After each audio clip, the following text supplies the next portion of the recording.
तो दोस्तों, आज की कहानी एक बड़े अमीर आदमी की जिसका नाम था अमीर चंद। वैसे तो वो बहुत बड़े व्यापारी थे, लेकिन उनकी सीख सुनने लोग दूर दूर से आते थे। तो एक दिन उन्होंने क्या सीख दी जानते हैं आज की कहानी में। तो चलिए शुरू करते हैं आज की कहानी। अमीर चंद एक बार एक सभा में बैठे थे और सब उनकी बातें आराम से सुन रहे थे। तभी उन्होंने कहा कि इन कपड़ों का बहुत महत्व है। आजकल लोग कपड़ों को देखकर लोगों की पहचान करते हैं। लेकिन उस सभा में मौजूद एक दूसरे आदमी जिसका नाम सोहन लाल था, उसने कहा कि नहीं, ऐसी तो कोई बात नहीं है।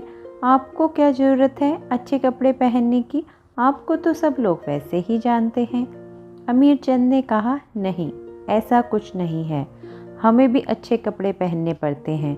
लेकिन सोहनलाल मानने को तैयार ही नहीं था। चलो, मैं कल तुम्हें इसका सबूत दे दूंगा, अमीर चंद ने कहा। रात को सोहनलाल के घर एक दावत थी। उसने अमीर चंद को भी दावत पर बुलाया था। अमीर चंद फटे पुराने कपड़े पहनकर वहां चला गया और सोहनलाल के पास जाकर बोला, साहब, मैंने 2 दिन से कुछ नहीं खाया, थोड़ा खाना दे दो। सोहनलाल ने बिना देखे ही अमीर चंद को घर से बाहर फिकवा दिया। थोड़ी देर में अमीर चंद अपने अच्छे कपड़े पहनकर सभा में पहुंचे और सबने उनका खूब स्वागत किया और उनके सामने खूब सारा अच्छा अच्छा खाना भी परोसा। लेकिन अमीर चंद ने अपनी पगड़ी निकालकर खाने के ऊपर रख दी और बोले, ले खा ले।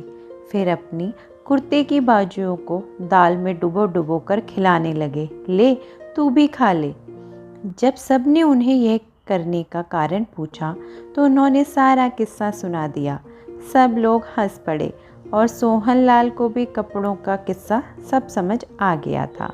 ये कहानी आज भी ये सोचने पर मजबूर करती है कि सच में अगर आप किसी रेस्टोरेंट या मॉल में अच्छे कपड़े पहनकर जाते हो तो आपको बड़े अच्छे से ट्रीट किया जाता है। लेकिन अगर रूटीन नॉर्मल घर के कपड़े पहनकर चले गए तो ऐसा सोचेंगे जैसा आप टाइम पास करने आए हो।